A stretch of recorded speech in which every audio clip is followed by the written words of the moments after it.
Hannah, we discussed how we might begin, and I will slightly shift gears, but I thought it might be nice to go back to Martello Street and kind of open up that image a little bit as far as the way imaginative space kind of unfolds in your work. Yeah, it's very strange because London was a very different place at that time. So I suppose what one might have made was very different, and it's a shock to come back actually and realise that London's now a completely different place, or it's not a completely different place, but it has a different context, and that what one might make might be different. So anyway, at that time I'd moved into my studio and I was sort of,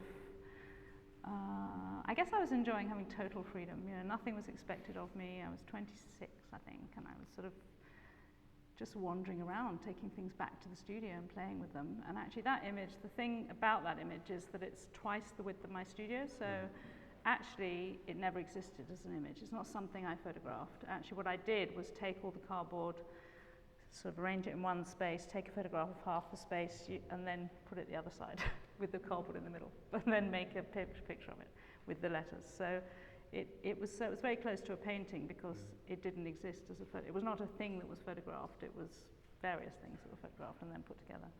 So that was sort of the starting point. So that I think when we were thinking what to include in this exhibition, there was kind of like, oh God, go back, you know, or not go back. But there were, I think Jenny felt, and I feel that actually it's quite good to have a beginning, you know, a beginning point, and then various points along the way. And yeah, it's a very interesting process actually to go over why you did something, you know, and look at the results. Also, it's amazing, it's still there. I never thought it would still be there 30 years later, and there it is. Martello Street. All the work, you know, I mean, both things. I never thought Martello Street would still be there, and also all the other people there at that time. There was sort of Bruce Lacey and Genesis P-Orridge, and, you know, it was sort of a wild bunch of people, and a bit scary because they hadn't developed that area, so it was just this quite dingy place, you know, full of, I remember there were these caravans where these gypsies used to live, and you'd see, they'd peel their potatoes, and you'd see the potato peels just flying out of the window onto the ground, like some magic thing, you know, so. And you just can't imagine it being like that now. So utter transformation has taken place. So that's kind of amazing. Yeah. In this idea, can we talk a little bit more, maybe kind of drawing from that early work, in this idea of imaginative spaces and the virtual? Because a lot of the work, irrespective of whether it might be located in a very particular place, and it's in the Purifoy work and the Amazonian project as well, is that there's a real sense of kind of of a virtual kind of space that's conjured up through images, more or less. I suppose, well, when I first came across photographs, I was a student in the States and I was traveling around and I saw them. I remember I did this visit to the University of Nebraska and they had this incredible historic collection of photographs, you know. And they said, well, what do you want to do? And I was like, well, I want to look at the photographs. And I didn't take photographs at that time, or even think about them very much, you know. But I think the way that you can look at something and it's not there and it doesn't even represent what was there, it's just an independent fact in a way. But it bears reference to things, and I suppose that's where I began with it, really.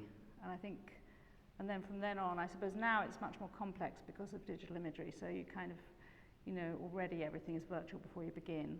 So it's sort of trying to go backwards out of that and find sort of a place to be within the medium. So for instance, with the Purifoy, for me, that was very midway between sound and image, so that when you're looking at the work, you're sort of the sound is infiltrating you, so that's the work as well, you know, so it's not just looking at something, because that's a bit easy, looking at pictures on walls.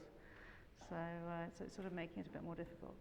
I wondered, when in looking at that project, it felt to me like the voices almost were filling back in the ambient sound of experiencing the work in the desert, that because it wouldn't, it must maybe feel we need quite, to describe the work, because people won't have seen it, will they? Not unless they wander through. Okay. But here you have, in the middle of Joshua Tree, you suddenly kind of wander through kind of down a road into a kind of amazing sculptural installation that, you know, that appears to have dropped from the sky almost. Yeah, it does, and also it's made of recycled things, and there's tons of it. You know, it goes on and on and on and on and on. So you just as you think you've got to the end of it, there's another thing. You know, and also he's like gone into the ground, and also everything looks temporary. So it all looks as if it's just going to collapse at any minute, although in fact it doesn't, and it's very well maintained. And then it has no barriers around it. So the thing of wandering into something, it sort of challenges you because you think, well, you know, if I really wanted to make something that meant something in this world, I might make this. You know, this is because it's so powerful. You know, it talks about very heavy experiences, really, but it's also playful and fun, and you know. So I suppose my question, looking at it initially, was, well, okay, if that's what it is, how can I sort of pay homage to it, but it's also look at it and find a way of sort of pulling it apart enough that anyone else looking at it without the object in front of them would gain in some way. So I recorded sound from a lot of people who are, the person who made the sculptures was an African American sculptor who had this incredible record of social work and doing all these other things, but at the end of his life, age 70 something, he went out to the desert and he did 15 years making this incredible site. So 15 years of incredibly hard work making this thing. And so it was what led him to do that and why and that kind of question. So I interviewed all these people right the way up the West Coast who knew about him or knew him or were also equally active at that time. So I mean, they all knew one another, mostly African American, but not exclusively. And then they were able to sort of talk about it, you know. So Ed Ruscha talks about growing up under Jim Crow law.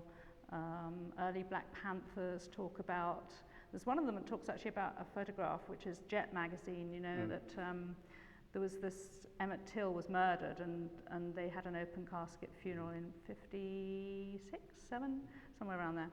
And all of these African Americans were working in the forces, you know, because they'd sort of got onto the ships in Korea or wherever they were. And they all saw this magazine and just thought, right, no more. And so there was this moment of incredible sort of activity and action. And so I suppose it was this thing that all these people did, all these things, which now we don't seem to be able to do, be that active and sort of change anything. And they did. They changed things, for at least temporarily. So, and the work was, in a way, his own way of explaining that. So that was sort of what was interesting to me. So the end work is a series of very classical photographs, sort of incredibly, like, there they are, photographs. And this sound, and you're sort of halfway between the two. So it's a sort of act of homage, really. Yeah. And very classical. It was meant to be very kind of straightforward. So, yeah. It's also a project that connects with your reading, your kind of connection with literature and books.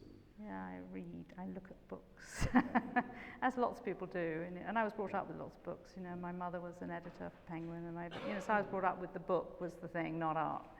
So I also, as a teenager, I used to work at Penguin Books in the packing department, and you got 12 free books a month. So it was this terrible shock. When I went to America to study, I'd actually never bought a book, not once, ever. So I got to America studying, and I suddenly found they were really expensive. You know, I had to buy books. And so from then on in, I was sort of like books. And so there's the book that goes with the Purifoy project, which is a new thing.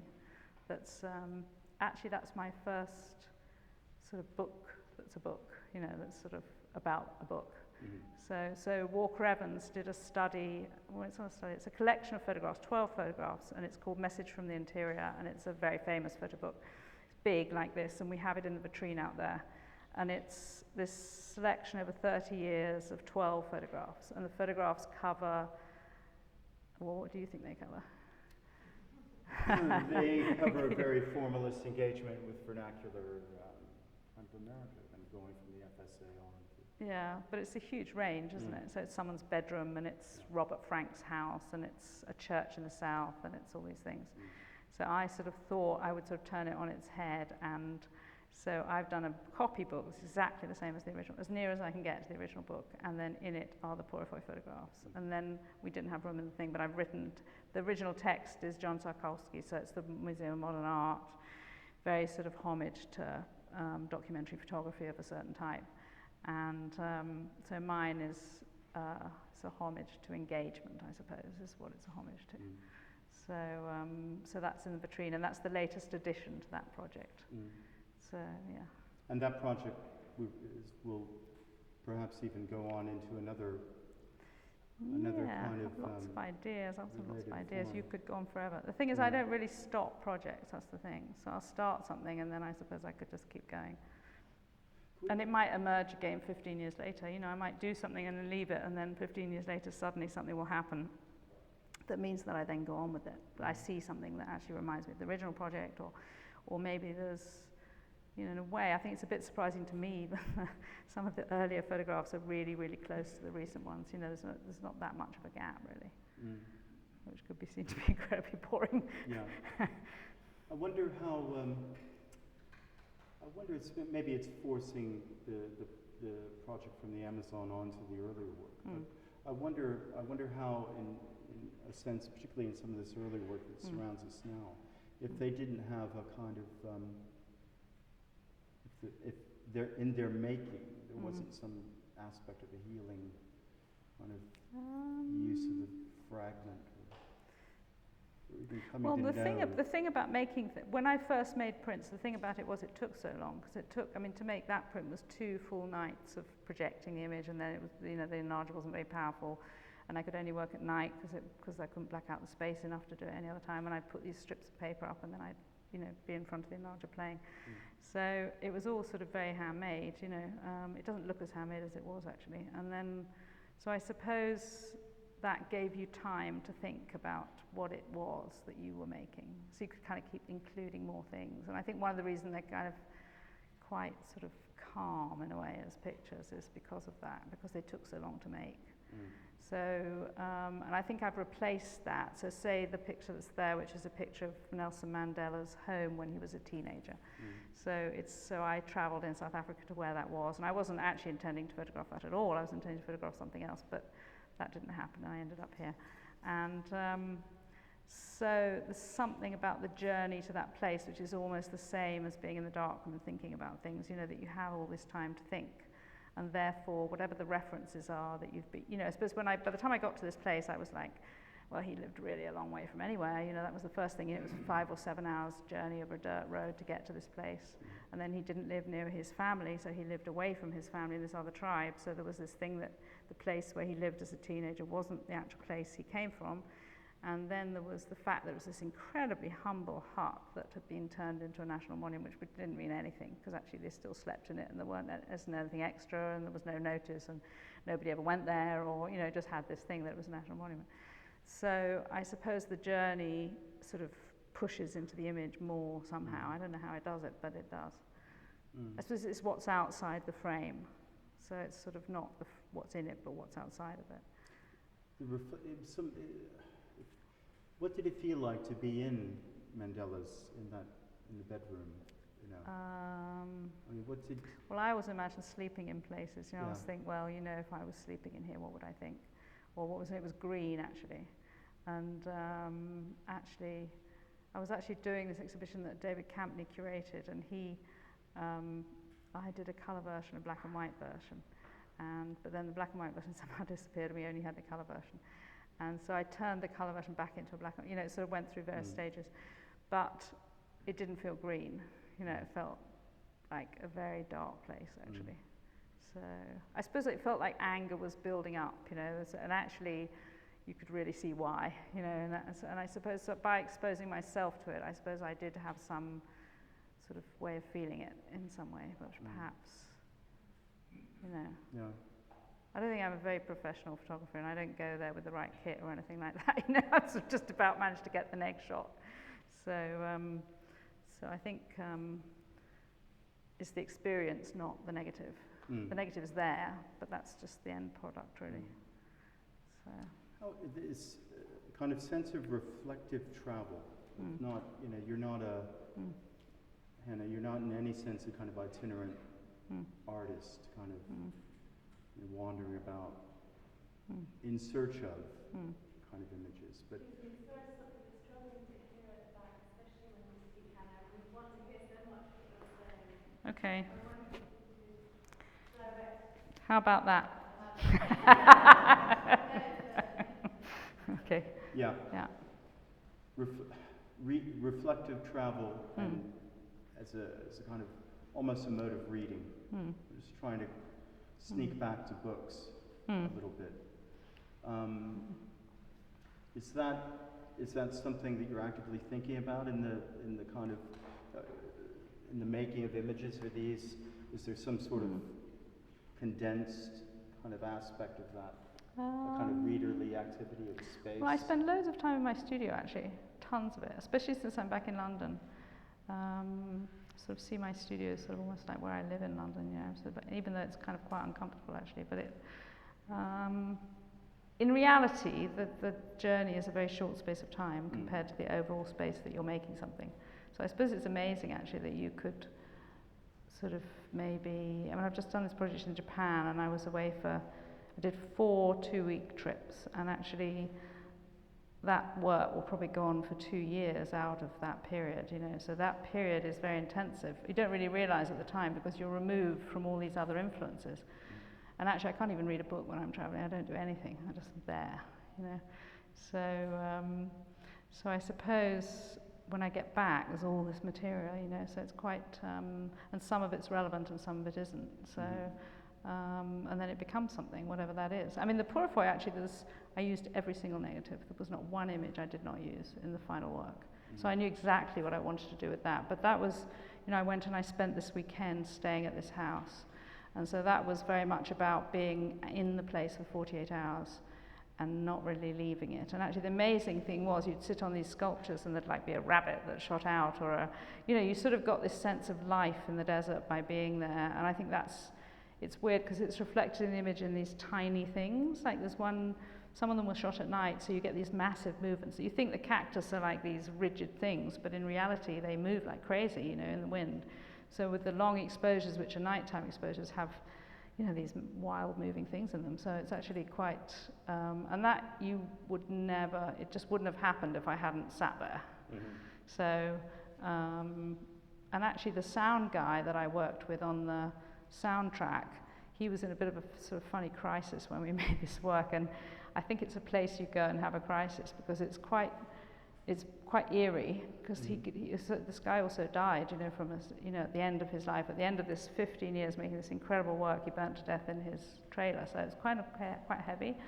And but being there, you think, you know, because it's such a reflection of a whole life, this work you made, so you can't do it from afar, you know. It's not something you could go for the day and go somewhere else and then go back the next day, you know. It just would not work. So if you're there, you kind of understand it in a completely different way, you know.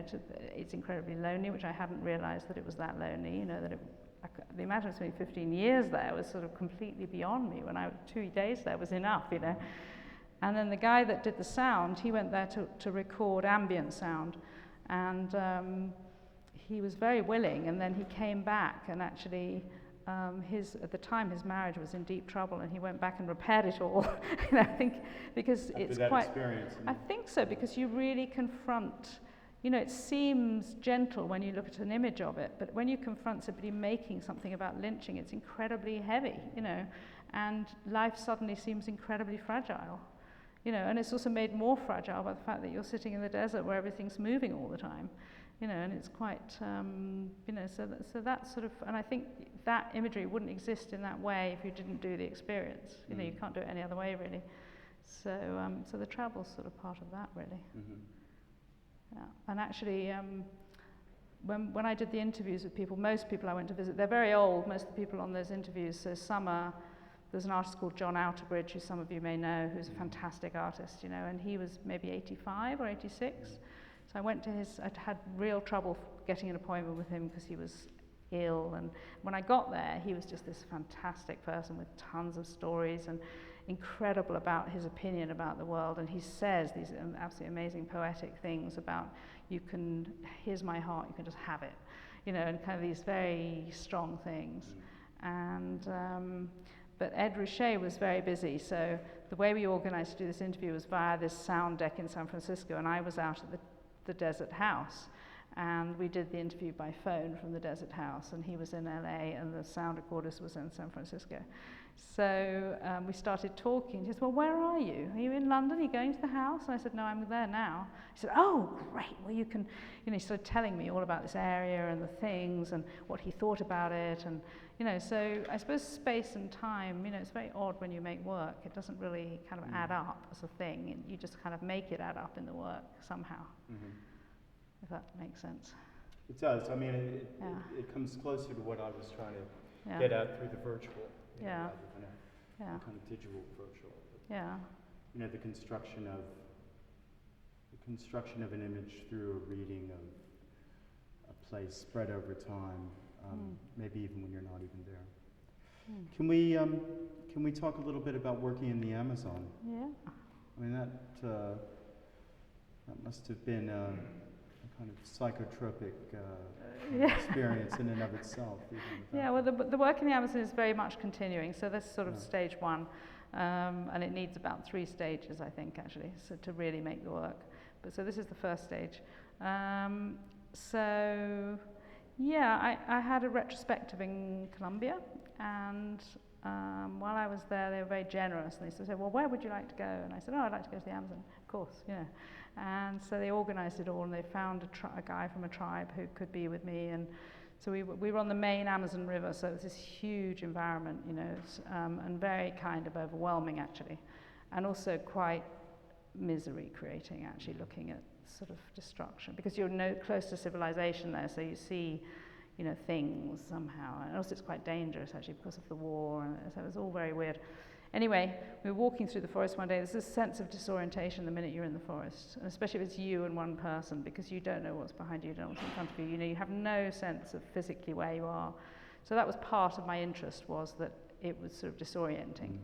And then this guy, it was this tree, and he just cut this line and lit it, and so this flame came out of the tree. So it was sort of biblical, this flame in the tree. And I didn't have any way of recording it, so except for my phone. I still have the phone picture.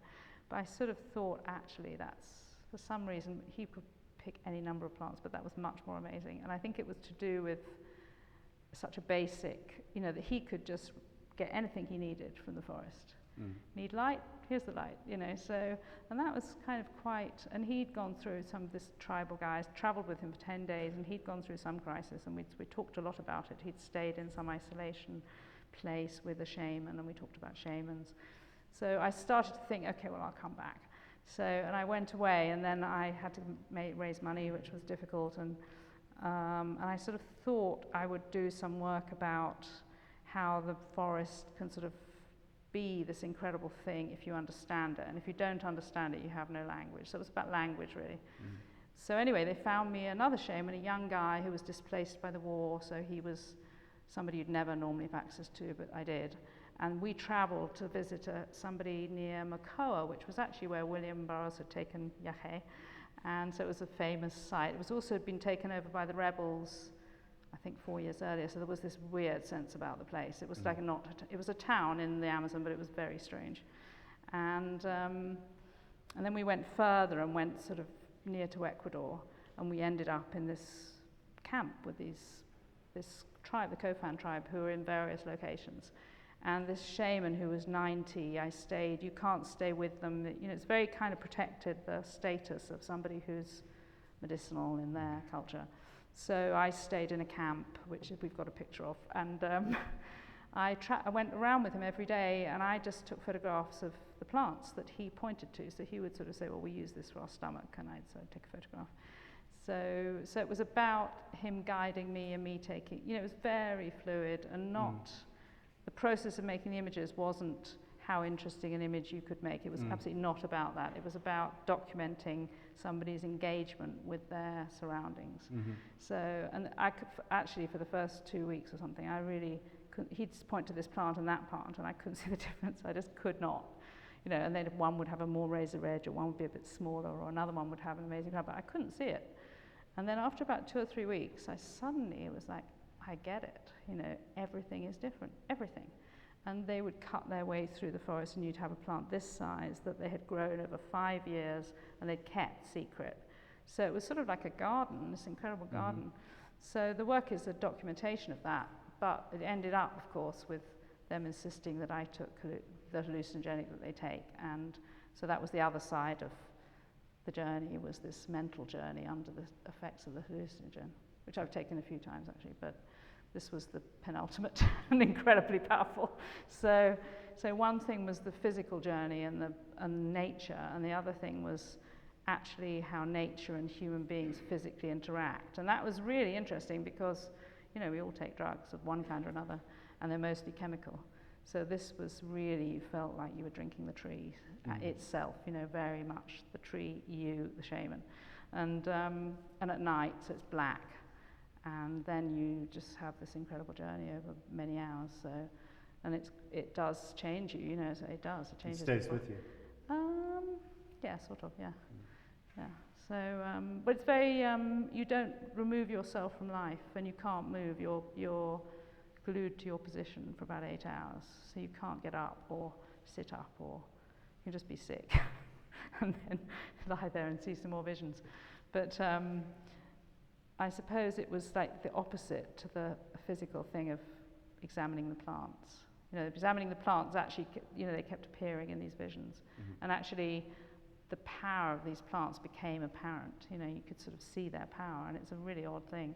And I'd heard all these stories about the tribal people from this tribe. They'll go and search for a particular plant in the forest, and they can only see it when they're under the effects of yahe, which seems like an impossible idea, like a sort of stupid idea. But actually, once you were under the effects of it, you could really understand it, because, you know, it gave you this sensitivity to your surroundings, which would allow you to find something you hadn't found in any other way. So I suppose from my point of view, that work is sort of about loss, really, about our own loss of understanding of nature. You know, so I went to the place I could find nature at its most powerful to sort of start making the work. So yeah, so that's sort of the beginning of it, anyway. Yeah. What's we haven't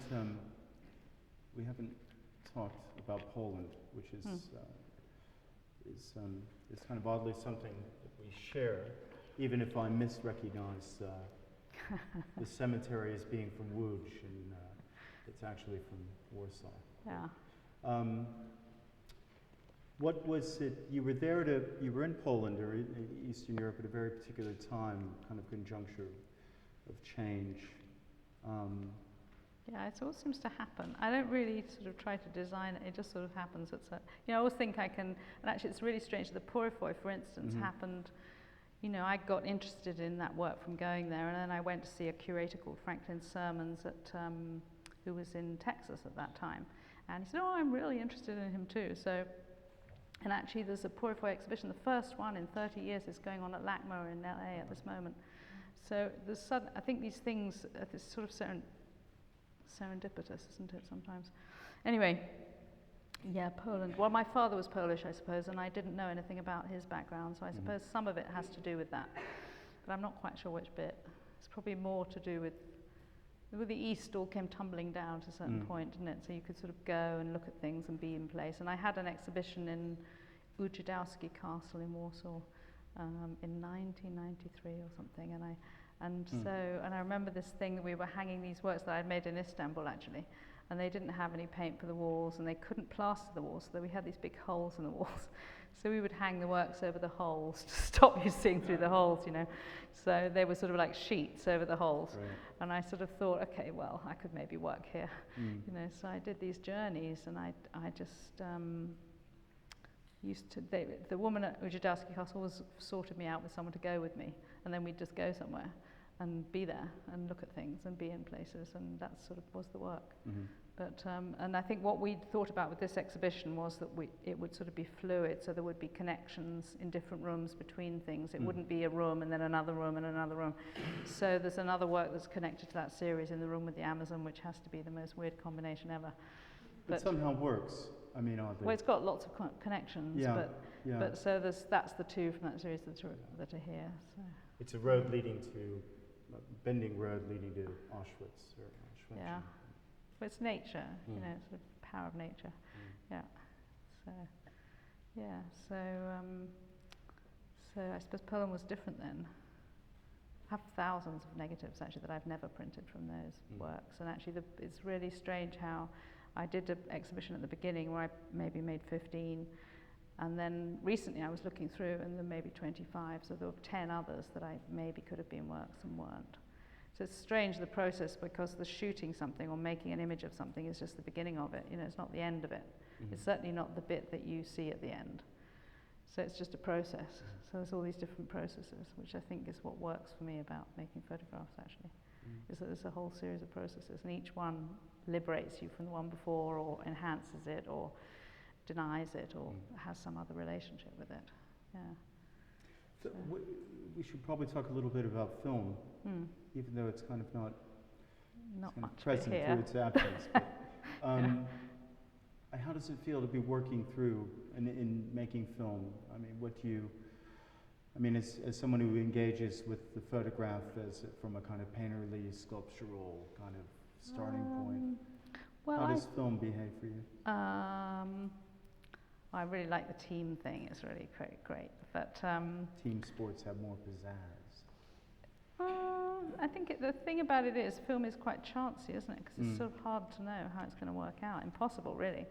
So, because there's so many people involved. So that's in itself a skill that I haven't honed, because I haven't done enough of it, really. But I made the first project I made in film was made with a community of gypsies in Barcelona. It took me 4 years to make this film, and it ended up as a 5-screen epic sort of journey through this gypsy culture. And so I suppose making that work sort of got me super engaged. But of course it's very hard to make films because you need money. You don't need as much as you used to, you know. But who was it? Frederick Wiseman, who said, somebody had sent me this thing about people of 90 giving advice, and his advice was, if you want to make films, marry somebody rich. And it's true, you know, in one way, you know, if you want to make a film about something unpromising, then you have to have a way of doing it, you know. So, but anyway, La Mina was my beginning point with that, and that was like a very, very steep learning curve. And that was because I couldn't take a photograph. You know, I just could not make photographs about what I wanted to make photographs of. So it became a film. So, but I think, I mean, the film that we've got here, which is this sort of thing I shot in France, which I was asked to shoot, so it was a commission, and it's a little project really. But it was, that began, I had this year residency in this art school called Le Frenoir, which some of you may know. And so it's France's national, they have 2 national film schools. One is film industry, and this is the art one. And they invite you there, and it's very barren, like extremely barren, the place. You know, there's just nothing of interest there, actually. It's all these closed factories, and the building is sort of a bit of a terrible 80s architecture, and it's just dismal, and everybody's nasty to everybody else. So I ended up with the Algerian community, sort of just seeing, actually quite a lot of other artists have been there, and they've all ended up with weird sort of combinations. And but anyway, I ended up making a time-lapse film. So it was, I shot it at 3 frames a second, so it was 24 hours and an hour anyway in this empty factory. And because we didn't have very much money, I decided that so there was no editing of the picture because it was just 3 shots. And then I found this archive footage of the making of wool, which was, it had been shot all different times. Someone had put together something over, I think it ranged from 1880, there were child workers in some shots, and then there are horses carrying wool. And then there's like 1940s, people using looms. So there must have been, it's sort of a weird combination. So there's this funny thing, and then there's my time lapse. And then the sound is people's dreams. So what I did was work with an actor to get people to be in their dreams and talk about them. And they were all people who'd never been in the place when it was active. So it was this empty factory area. So they sort of talked about what they thought about. And it was kind of an amazing project in the end. So but it's a very gentle project, and I was saying something because it's quite hot in the film space. We were talking about it yesterday, and I was saying, well, I never really expect someone to sit from beginning to end. I expect them to go in for 5 minutes, and if they're lucky enough to catch the beginning, it's kind of thrilling. But if you don't get that, well, then you could sort of go to sleep and wake up, and you would hear somebody else's dream. You know, it's not the sort of thing that's supposed to be a sort of adventure story. So yeah. Something to drift in and out of like a dream. Yeah, sort of, you know, but they're all different. All the film things I've done are very different, actually. So the Purifoy started out as a film project. I wanted to take all these very old people out to the site and get them to, you know, there were dancers and things. Senga Ngudi, who's now quite well known, but she was a dancer, you know, and she used to dance with tights, and I just thought of taking her out to there and getting her to perform. but it just was too difficult to do. And also they're very old, all the people. So, you know, it's very unreliable. You know, some people are ill for a month and then can do something for a couple of days. So it didn't seem to be feasible. I'd still love to do it, actually. But that started out as a film project and ended up as the project that it is. So, yeah. Should we open it up to the audience a bit? Yeah. It's our microphone. Oh, Misha. Yeah. Does anyone have any questions?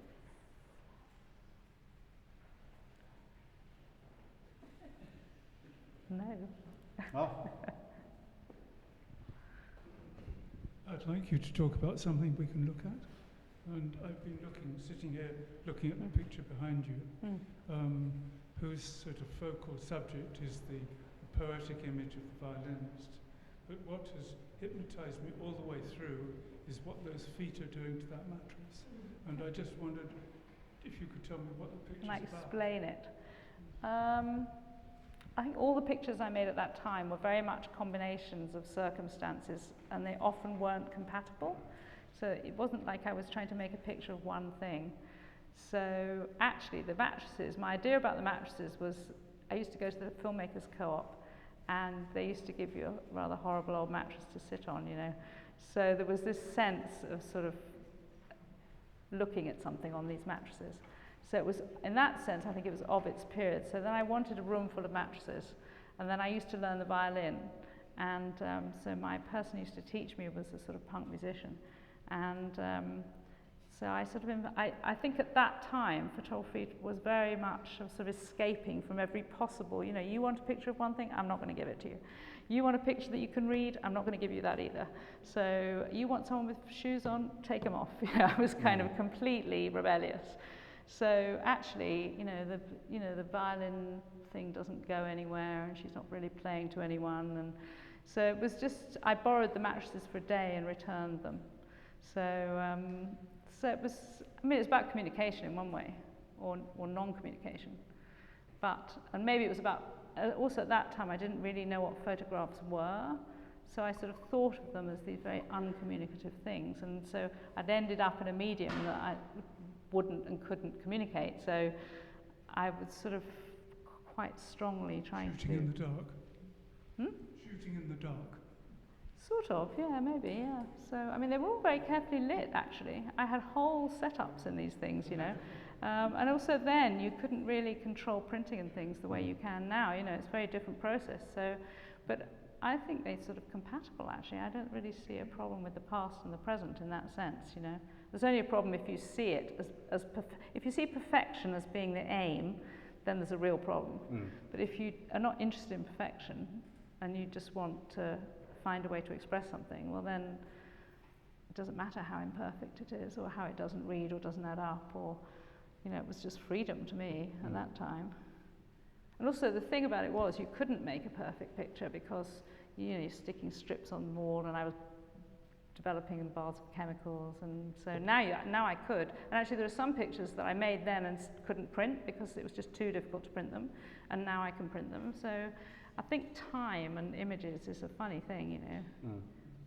So it can it's sort of fluid in some way. Are there any more questions from anyone?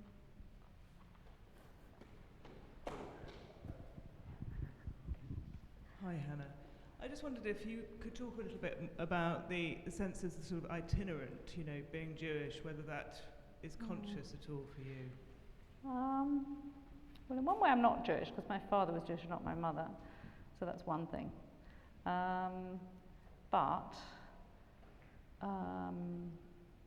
Well, there is something odd about it, because you don't know the past, you know, there is no way of knowing it, but that's true of an awful lot of people at this point.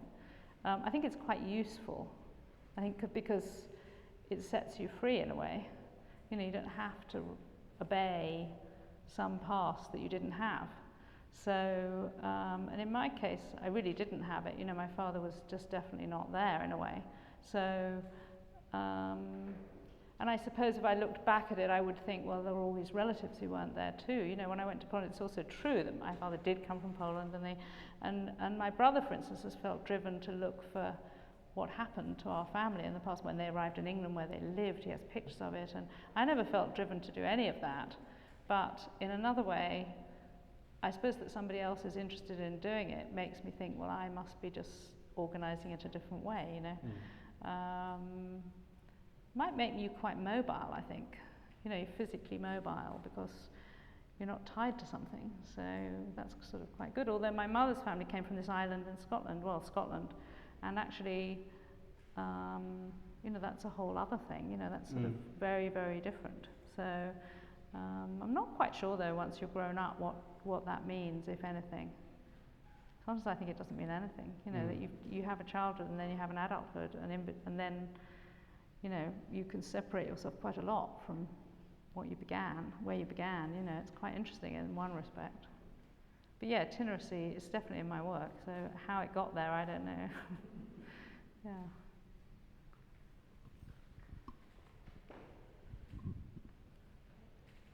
Well, I think that's. I have one more question that someone has handed to me to ask of you, which is, are you more of a gardener or a hunter these days? That's a Jeff Wall quote.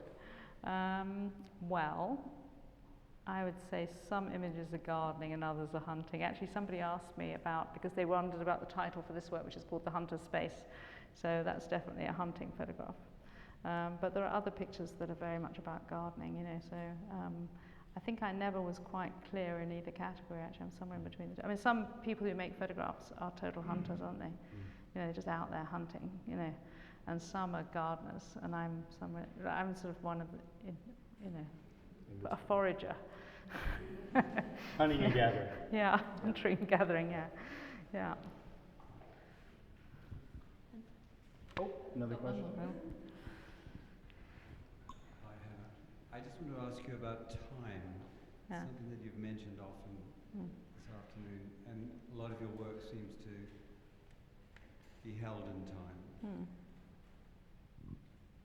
Any sense? It's a long, yeah. I think, well, it's very odd. I mean, photographs are very odd things because, for instance, the Amazon images, you know, first of all, it's a mad thing to do to take film to the Amazon. And then there's the question of the actual time of the photograph, you know, which is nothing, you know, it's very quick. And then, but then there's all this other time that you're involved in, you know, and so it's a very strong element for me in thinking about work. You know, I'm always thinking about how does time affect it, or how am I in it, and I did all these projects that had time in the title. You know, in the 90s, I did a lot of pictures that had time in the title. So there's In the Course of Time, that was all the Polish work. And then Signs of Life was the work from Istanbul. And then, so all the series had sort of titles that were sort of about time, you know. So the work, I did a film in Russia, and that was called Current History. So that was sort of the past in the present. So yeah, it's very present, actually. It's sometimes more than others, you know. So I think in the Purify, it's incredibly present. And actually, the Walker Evans, you know, looking at this book, you know, because it's weird. There's one copy we've got there, but you can't open the vitrine, unfortunately, because they're valuable. But the cover of the book is perfect, and we'd borrowed it from someone, and the cover is just this perfect thing. It isn't faded, it isn't old, it's perfect. And then you open it, and all the pages are faded. And so it's a kind of complete shock that this book that you thought was going to be perfect isn't perfect at all, because even if nobody had ever opened it, it had aged. So, you know, time and making things is a really odd. I never thought that picture would still be around. I just did it. You know, I didn't really think someone's going to have it and own it, and you know, I just didn't think that. So, I do now, of course. But then again, you know, the Amazon work. You know, we've got it. It'll probably get affected here, and might have to reprint it. And, you know, I'm fine with that, actually. So it's better if you're fluid about things, I think. The way you presented the Amazon work has this kind of almost encyclopedic kind of unfolding to it. But and the vitrines they're beautiful, but how very white. Very white, very white. Yeah. With tiny little ants crawling out through them. But how else might you deal with that work in another way? Is it? Well, we had a lot of thoughts about. We had loads of thoughts about the text, and it's And the solution for here I'm really happy with. But we silk screened the text onto the wall, and the text, which is these visions. And apart from the fact it's really incompatible to silk screen on a wall, so the incompatibility in and of itself was interesting. But for me that was great because it sort of embedded it in the place, and also it will be gone at the end of the exhibition, so that's also quite good. So I thought, I don't know, each stage then becomes the next stage. So for instance, the books about Purifoy, there's this idea that there's a second volume about civil rights and about found imagery. So I made these books, but there's an idea for a second book, and then it would be produced as a double thing. So that sort of starts as one thing, and that's one object, and then it becomes another thing, and that's the next object. And I think the Amazon could be a book. The idea is that it's a book, but amongst other things. And also I would love to do some filming there, actually. So it's a question of, getting it together, as usual. Finding a rich partner, yeah. Or maybe just getting it together. Getting it together. Fantastic. Thank you both for such a... I think there's one more question front row. Sorry, Misha. Yeah, I'm really interested in the connections across the series, and I'm quite interested to know how, so the way that works from very different locations. These works? Yeah, setting up conversations. And it struck me when you were talking, whilst each series was very different, that there were really interesting cross-connections. And I'm interested to know, like, whether that's something that occurs in the exhibition, or whether you're sort of starting to work with those interplays across series. Well, I think quite a lot about it. Yeah, I think there's certain things that are always present. Like I think a lot about history painting and history, and so the horizon is quite a present thing, because that's something that's very sort of universal language in some ways, the language of the horizon, whatever that is. So there's kind of abstraction in that sense, and that one of the things that connects things is that level of abstraction, I think, actually, about ideas or thoughts to do with time, say, or to do with, and I think ideas about sort of sleeping or being horizontal, or the body and being horizontal. There was actually this really early picture that when that picture was first done in Matt's gallery, we did this shot with me lying under the picture, and it was used for a show at Riverside Studios, actually, and I lost it, and I was really sorry I lost it, because it was just like, that was the picture, So sometimes writing connects them, so I'll just write something and the writing will just bring about the connection. So, and actually the catalogue that I did for the Sprengel, which was the show previous to this show, which we took a lot of care about the catalogue, and I wrote 6 texts, and they connect lots of different works in different ways. And so that process of writing that, I did realise a lot of connections. Like I started to write about the Purifoy, and in fact what I was writing about was the desert. And in fact what I was writing about was moving to Barcelona, and in fact what I was writing about was the staircase up to my apartment. So it began one place, but in reality it was somewhere completely different. Yeah, it's really interesting, like the dynamic between like the very constructed image and then the found image. Yeah, I don't make any differentiation, actually. I might make a differentiation in terms of time, that sometimes something might take a very long time to make for some reason. But otherwise, I don't make any, like for instance, that image I was actually wanting to make for ages, and I couldn't find the ants. I was in Spain in the summertime, and I always saw ants everywhere, and I wanted to make this image, but I had to be in the right place with the camera, with the ants, with the balloon, with no other problems on my hands, so, and eventually I did it, but the thinking was a lot more than the making, and then in other images, the making's a lot, where it takes a long time to actually create the situation to make an image, or even the Amazon, the act of getting to this one place and spending this one period of time away from the world and concentrating on this one thing, that's the act, and the actual making of the image is very separate to that, really. So I would say that it's more about time than it is about connections, because the connections emerge during that time. Yeah. Opening drink. I think that might be the end. Thank you so much for such a generous talk about your work, and please do join us for a drink downstairs, and also spend some time in the galleries to see Hannah's beautiful works. Thank you.